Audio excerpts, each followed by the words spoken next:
All right, welcome back, everyone. Happy Thursday. I'm really happy to be joined by Paula Rizzo, who's a friend and an Emmy Award winning TV producer, as well as a best-selling author. Thanks so much for joining. Of course, I'm excited to dive in. Let's do it. So tell me, tell me a little bit about how you became a television producer. Let's start with the beginning of your career. Sure. I'm just super curious. I just love to know things and become an expert, even if it's for a tiny little time on one little thing. And so that's how I kind of got drawn into TV and news and being able to tell people things they didn't know and all of that. So that's sort of how I started. And, in college, I did an internship at a TV station and fell in love. Oh, that's awesome. And where did you work? When you were producing? So I've worked both in local and national news in New York, and I worked for a long time at Pix 11, as well as the CBS affiliate in New York, producing their newscasts. And then from there, I also worked at Fox News Channel as a senior health producer for over a decade. So that was the most recent television job that I've had. Now I'm a media trainer and strategist and author and speaker and all of these other things to work for myself. But working there was very interesting because I covered health and wellness. So I was able to, really learn so much stuff that you could use in your everyday life. And I love that. And I want to dive into that in a little bit because that definitely applies to the current modern day times that are crazy and what we're living in. For sure. So how did you go from being a producer? I know a lot of people are stay for a career, obviously hop around, but you decided, and we met in the context of you being a media trainer, as well as you were launching your book, which is now a bestseller. But how did you decide to to leave that and then jump into training others? To prepare for, media opportunities? I started a blog about 8 years ago about list making, because to be a producer, you have to be very organized and you have to be right on your deadlines. And I was really great at list making. It just happened to be a skill that I really had. And I didn't realize other people didn't do it the same way that I did. And they weren't as efficient and they weren't as productive. And when I learned that friends started telling me, they were like, you should do something with this. This is something that other people are not actually that good at, or they could use help with. And I said, all right. So I created this blog, and from there, that became the book. Listful Thinking was my first book. Listful Living is my second book.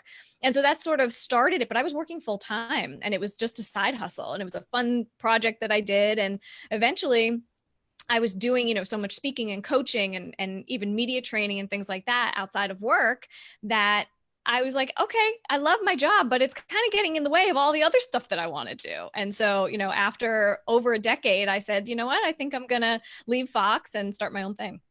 That's awesome. I mean, and then, so one of your things is called Lights Camera Expert. I apologize. Mm-hmm. So how did you come to start that? Yeah, so that is actually an online course that I created. Okay. And it's good for the times. It's good. I know. I mean, I'm ahead of the game here. I've been, talking into using Zoom for years, doing videos, all this, So yeah. I have this course, and it is to teach people, experts, entrepreneurs, authors, how to get and keep media attention from the perspective of a journalist, right? So someone who has been inundated with pitches throughout the years, of really good pitches and really bad pitches. So how can you make sure that you get the best, that you put yourself in the best light, and that you're also giving the media what they want? Because as you know, if you go in there talking about what you want, that's not going to work. No, it's not me. It's I always say, like, the reason my podcast is called The Brick Wall is because on the other side of the brick wall is a sale, or selling a story. You got to find a way to get through it, whether totally. It's the time, jumping over, plowing through, as I like to say. So you mentioned your blog earlier, and I, in doing my homework, I saw one of your blog posts, which I thought was really interesting, that ties a lot together. It was entitled "Write Yourself a Note or an Email," right now, about COVID and what you're feeling and experiencing. Can you dive into that a little bit? Because I thought it was fascinating. That also touched upon your, you leaving, your job and getting out on your own. Yeah, it was a really pivotal moment for me when I was sitting in Midtown Manhattan. This was, a few years back, and really contemplating, what am I going to do with the rest of my life? I was on a lunch break and I thought, if I'm still working in this job and not able to do all the other things that I want to do in a year's time, I'm going to be really mad at myself. And so I went back to my desk after that and I wrote myself an email, and I had the email scheduled to send a year later. And I had forgotten about it. And I just wanted to remember what I was feeling in that moment, because there's so often, like, you get all charged up about something. And it's the same thing that's happening with us with COVID. We're wanting to go on vacation and we want to get our hair cut and we want to do all these things. But I don't want people to forget to appreciate those things when we do actually get to do them again. And it was the same with the job. When I got that email from myself a year later, I had already given my notice. I was about to leave, and I almost needed that little push and a little assurance from myself to say, like, you are doing the right thing. You were miserable that day. This is so much better. It's going to be amazing. And so the same thing here, it really applies to, what are you feeling in this moment? Remember that, because a year from now, it'll look a lot different. I mean, that's such an important message, because I feel like I don't care who you are, but there's been ups and downs, and COVID has been a roller coaster, whether it's losing a job, unfortunately losing a loved one, or being sick with it, or just having a tough time, being quarantined with your family, kids, whatever it is. I mean, it's reality. But I think that's really important, because, even personally, I've had moments where I'm thinking, oh, this, oh shit, whatever. I could say whatever I want here. And you don't remember or stop and then appreciate when you do get back to that. So Yeah. I think that's super important. And there's definitely, a ton to say about, journaling, and the fact that you put it on auto send to yourself a year later, is very cool. So I'm definitely going to, take note of that and apply it myself, because I think it's definitely important. And when we have a vaccine, I think it'll be cool to appreciate. Yeah, So, and remember, because we'll forget. That's what happens. You go back to your regular life and you forget, how what the struggles really were, what you wanted to do, what you thought of during this time. Because there's a lot of space here too to be able to think up new projects or think up ideas, or not, and that's okay. yeah, I talked about it earlier. That I went to Alabama this weekend, where there's, it's no real rules and things have been quiet. And I saw some guests complaining about this or that. And we had just come from New York, and I was thinking, like we should just appreciate that, we're here. Like, Totally. I'm happy to see the beach, I'm happy to be at Right. the pool. So, I mean, Right. that definitely applies. Let's jump into, again, best-selling author, listful thinking.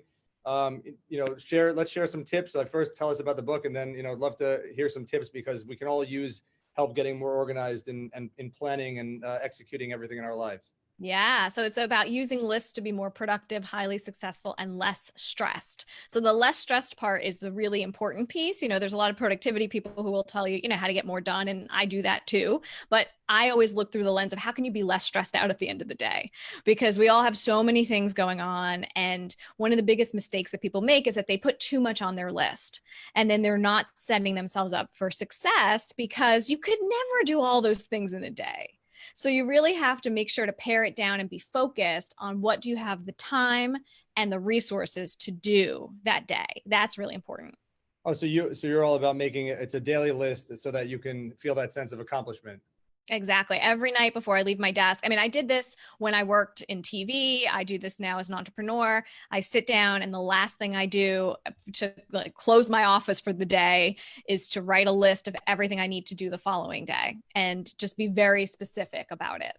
This might be a silly question, but what's your medium? Is it whiteboard, paper, old school, or, I know people use Evernote and other types of things. How do you do it? I do a mix of both, but for my daily to-do list, it is old school. I use a pen and paper, and I have a notebook, and that's where it goes, and it stays on my desk all day, and I look at it and I use it as a reference. It's sort of like a rundown. In television, we use rundowns to know what's coming up next, what segments are next, what segments are coming up later. I structure this the same way. I really have this as my core thing that I go back to. And then I do use some apps as well, to remember if I'm, groceries or, toiletries I need to pick up, or things like that. Yeah, I mean, old school is good. The only thing that could ruin it is spilling water on it. But Exactly. I also find that when you write things down by hand, you sort of remember it a little bit better, and It does. it takes it out of your head, so you don't have to stress about it as much. So talking Exactly. about our heads, you wear a lot of different hats, and you've worn a lot of different hats. Of all of them, what's your favorite, if you have one? That's such an interesting question. I just love producing things. And it's funny because you think like, oh, you step out of a newsroom or you step out of a control room and you're not producing, in that sense, like video anymore. But I still do. Every day I'm producing some kind of video, or I'm producing a blog post, or I'm producing a party. I'm creating this party, a virtual party, and I'm like, doing that. I'm planning that. So I just the idea of like producing. I love it. I love to be able to design things. Yeah, well, you put it on the list and then you execute, right? That's it. That's how it works. So, the podcast or the interview series is called The Brick Wall, which again, I talked about sales challenges, throughout your career. What has been, one of your biggest obstacles or challenges that you've had to overcome, and how'd you do it? Well, it's interesting because it's the times when I thought that was the job I wanted, or, it was the thing that I didn't get, the promotion, that I went for and I didn't get that job. And I thought, oh, this was what was supposed to happen next in my career. Like I remember there was a morning show gig that I wanted, and it was one of the best things that happened because I didn't want to work on a morning show anyway. Let's be honest, it's the worst hours ever. But, looking back through my career of those pivot points, those times when I really wanted that and it didn't work out. And then what did I do instead? Even the idea of starting this blog came out of working with someone else. Like I was supposed to help someone ghost write their own book, and it didn't work out. And I was annoyed about it at the time. And then I thought, you know what, I should do my own thing. And that has, changed the whole trajectory of my career since that day. That's an amazing story. And it's also important to note that, from an obstacle or from a challenge, you get down on yourself, but then, you can, if you pivot and you don't, get caught up against the wall, you can, good things can come from it. And sometimes Exactly. the birth pains create, the best opportunities to come from it. So, again, I'm a PR person as well as digital marketing. You were in media on the other side. So we were playing ping pong. Yes. We have clients, we talk to them, we try to do media training. I say try because you're the expert. What pieces, a couple of pieces of advice that you could give, anybody who's looking to get media attention, and how do you captivate their attention over the long haul? Sure. Well, part of it is, what are you producing? What is it that you're already putting out into the world? Because that is going to make for great pitches. And it's also going to make for amazing content so they could see you. I mean, this was even now it's even better because the opportunities, I'm sure, are even more vast, because it doesn't have to be like, oh, you can only do your local affiliate because you live right there. They don't want you in the studio now, right? They don't. They want you to just zoom in and have a great setup. And so it's even more important for all of these experts to have a good setup, because you want to make sure that you look professional and polished, and that, these media outlets will come back to you again and again, because they know not only will you be a succinct speaker, but you'll look good and your setup will be good and you'll look professional. You make them look good. They have a job to do at the end of the day. So you want to make sure that you help them to get their job done. And that's the thing. It's how can you be of service? How can you be helpful? So, I mean, is it that plus compelling story, or or do you think that once you have the media's attention and you're like set like that, and you don't necessarily have a compelling story, or you're not able to keep that attention, do you still get that? I mean, once you have the relationships, do you have the relationships? Yeah, I mean, I think it's a little bit of both, and it's a mix. I think back to some of the experts that I worked with for years and years. To get through the door, you have to have those compelling ideas and be really great on camera and all of that. But then after that, the media will sort of come to you and say, hey, what do you want to talk about? Is there a topic that's really interesting? Is there, because you're their go-to person. You become the expert, and they lean on you because they don't know that part of the world, right? You're the expert there. So they want you to tell them.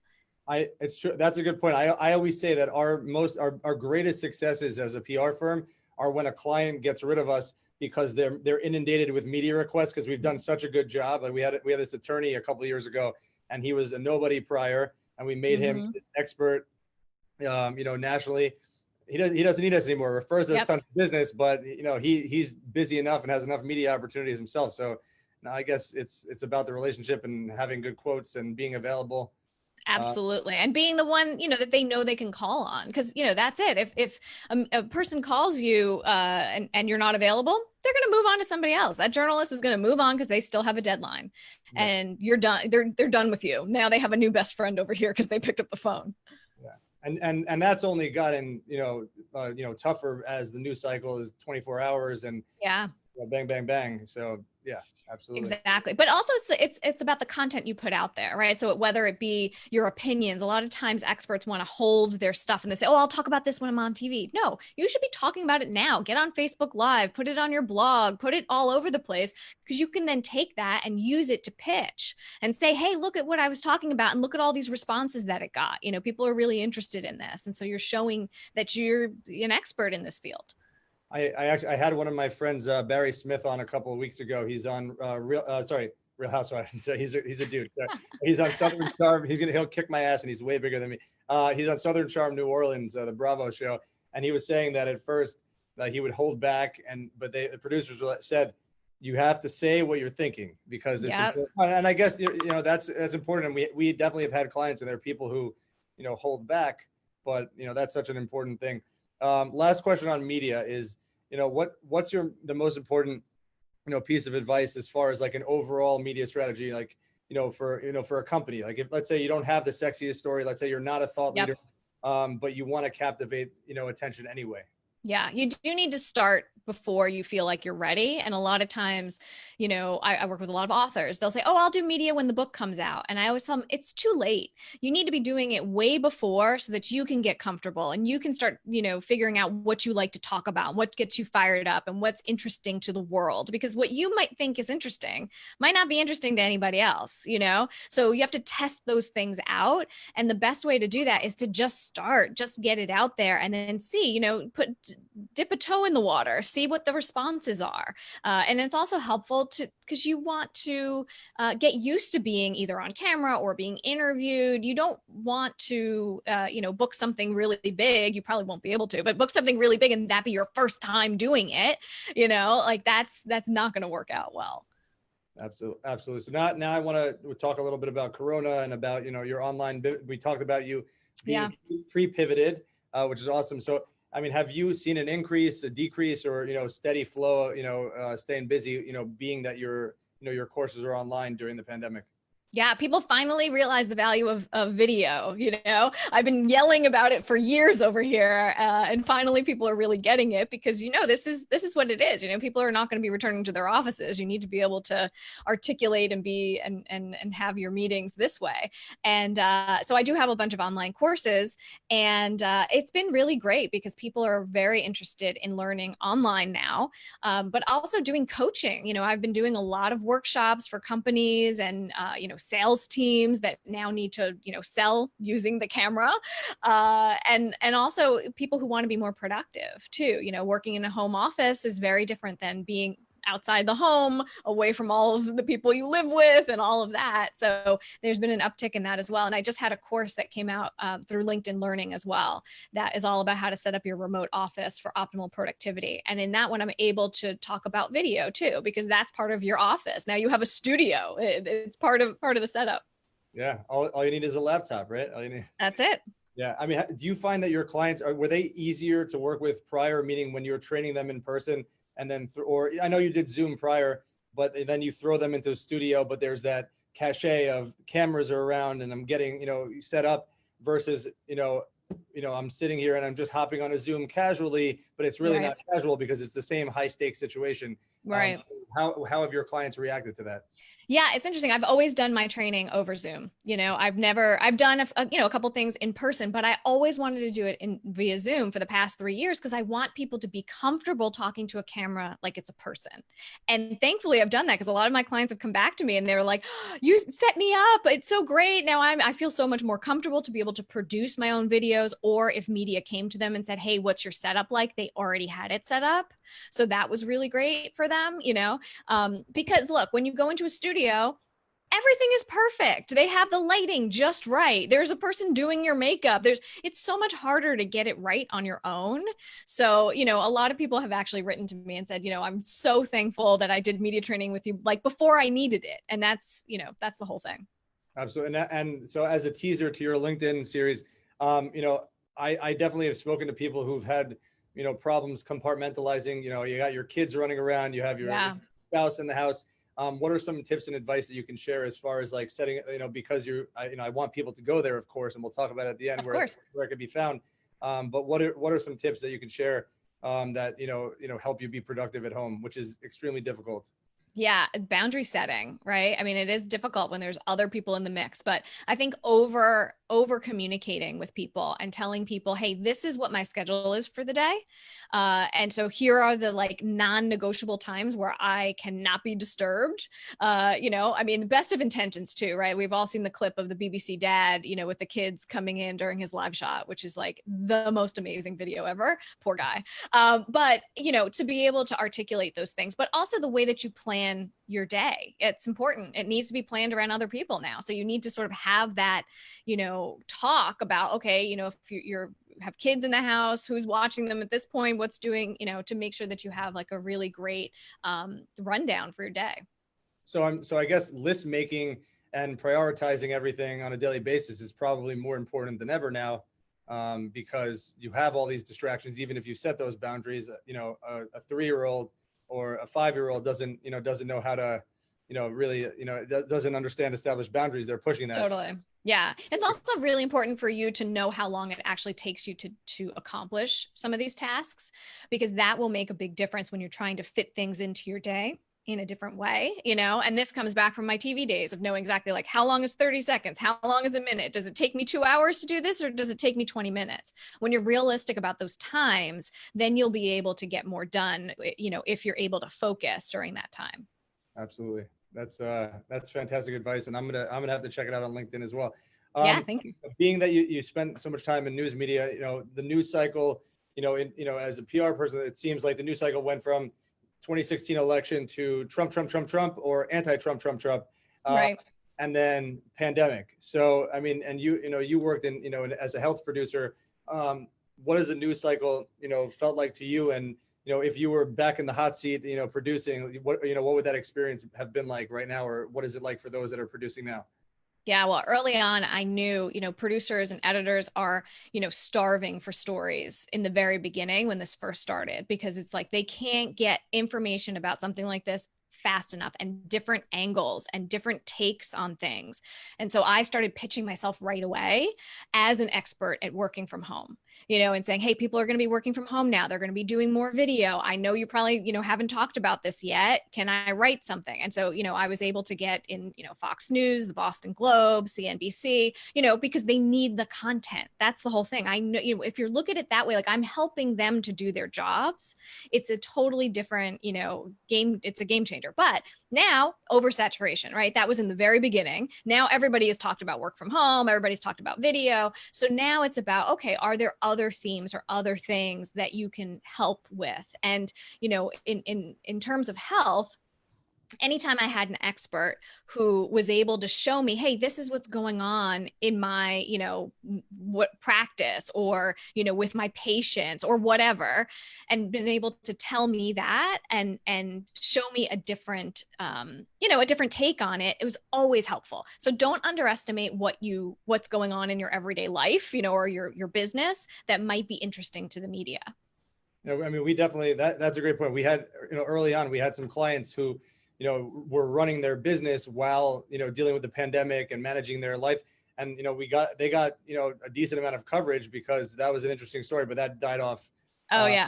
Pretty quickly. It also seems now like, that we've pivoted to, the movement, and obviously in reaction, to everything. Do you think that that's going to share time, with the pandemic and the election, for, for the while, or do you think the Yeah. election takes over? Like, what do you see the next 6 months being as far I as? don't, they're all intertwined now. You can't do one without the other with the other. It's all three storylines happening at once, so even when you're watching the nightly news, you can see, every story. I'm thinking, when you're blocking the show, it's like you have a Black Lives Matter, and then you have a coronavirus, and then you have something about the election, all in the same, one after the next.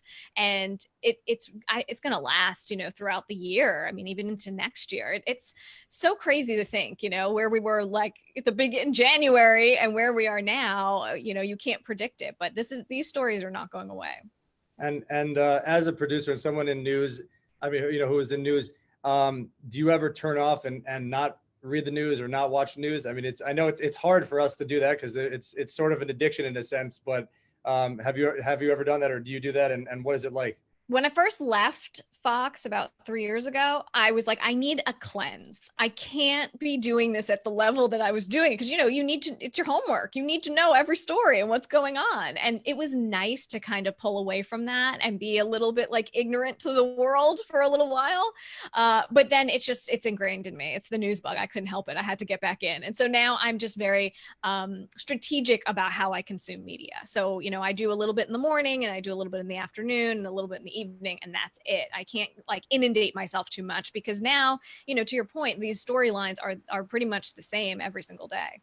It also seems like the world at large, kind of took on the role that, the roles that we have as far as consuming it, and that being the homework, with the daily update, from the president, the White House in the afternoon, and, lunch with Andrew Yes. every day. So I think a lot of people, got overloaded with it and got to experience, what we have to do on a daily basis, but there's definitely burnout from it.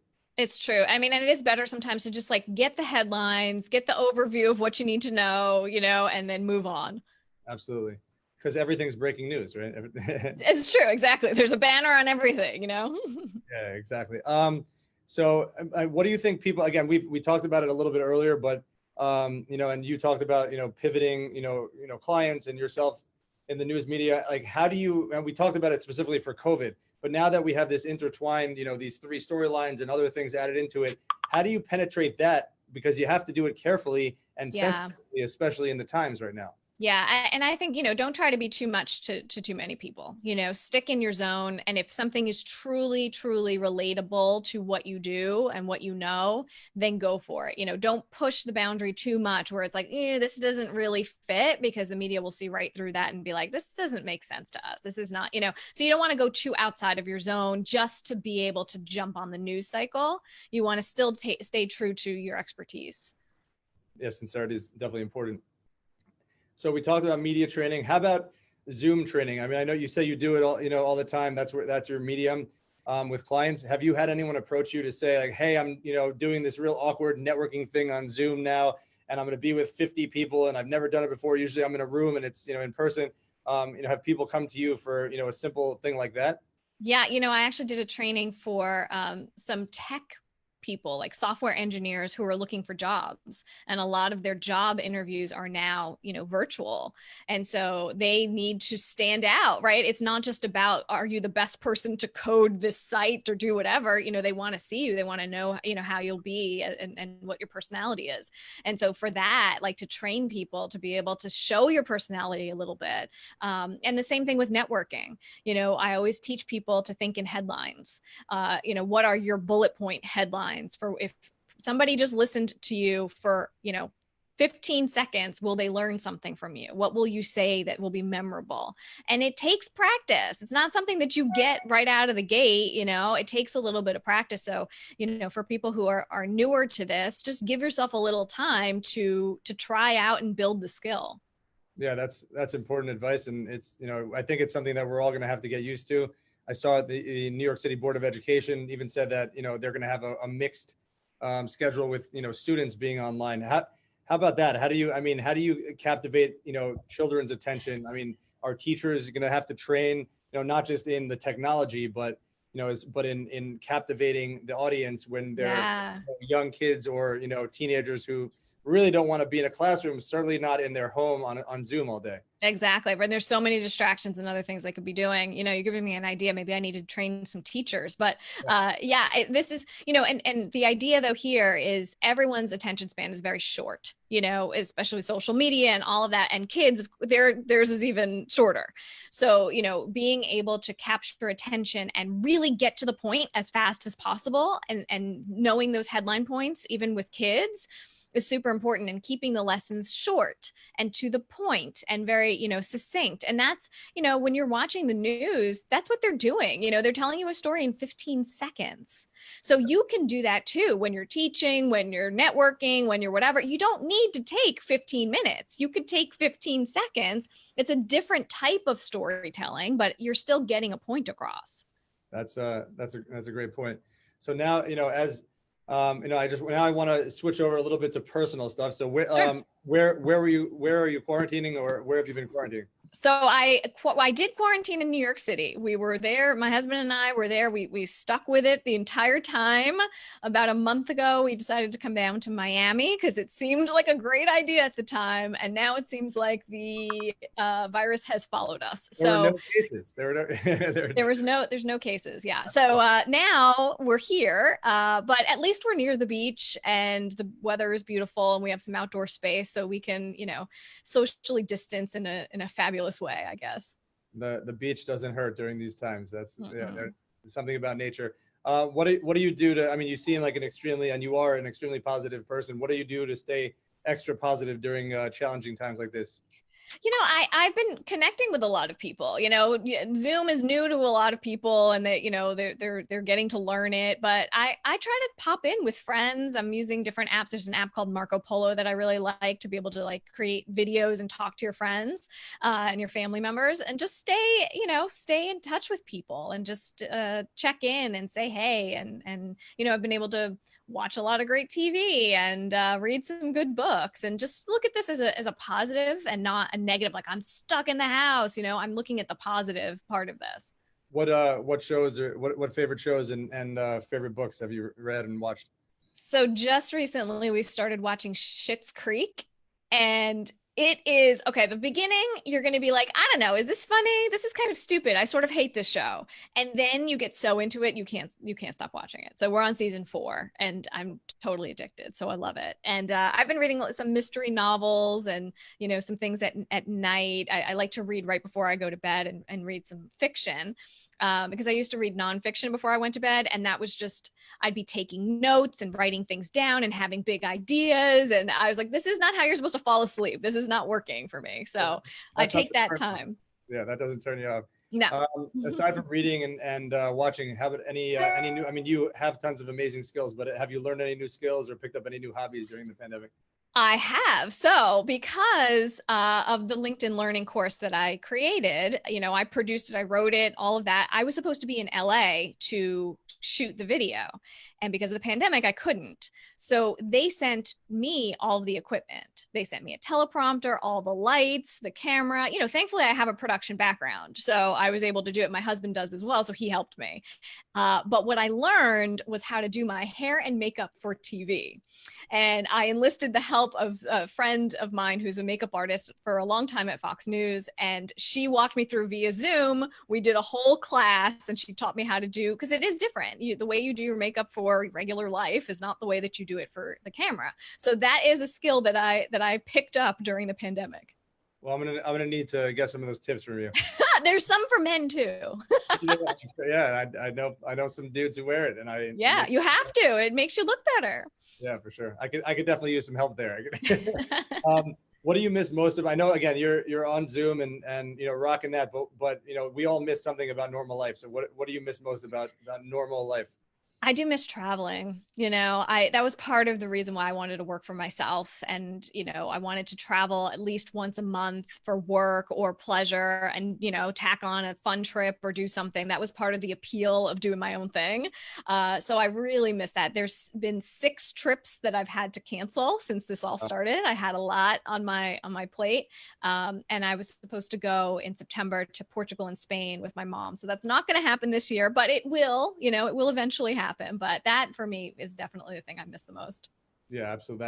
That's a big one. It's definitely hard to be grounded, but you're lucky that you got to change scenery a little Yeah, bit. exactly. Right. I feel very fortunate that we get to, not be stuck in our little apartment, which wasn't so little. I mean, for a New York City apartment, it wasn't tiny until you couldn't leave it. So Exactly. So we have a lot to get through to wrap up. Where can we purchase your book? Where can you be found? And how can you be hired as a consultant for the various things that you do?